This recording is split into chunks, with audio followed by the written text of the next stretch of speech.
Med tistimi, ki so na praznik prišli počastiti Boga, je bilo tudi nekaj Grkov. Ti so stopili k Filipu, ki je bil iz Becajde v Galileji, in ga prosili. Gospod, radi bi videli Jezusa. Filip je šel in to povedal Andreju. Andrej in Filip pa sta stopila k Jezusu in mu to povedala.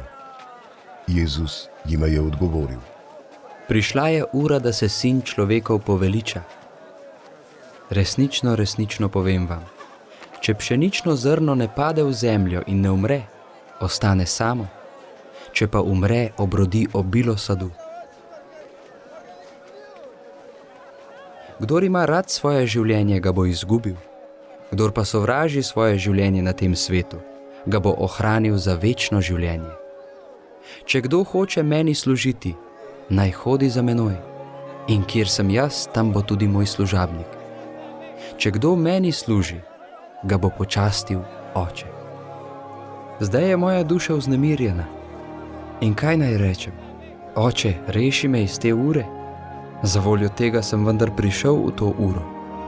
Oče, poveličaj svoje ime.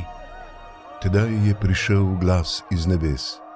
Poveličal sem ga in ga bom spet poveličal. Množica, ki je stala zraven in to slišala, je govorila.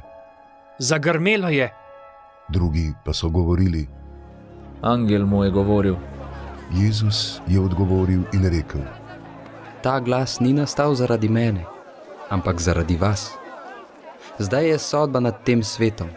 Zdaj bo vladar tega sveta izgnan ven. In ko bom povzdignjen z zemlje, bom vse pritegnil k sebi.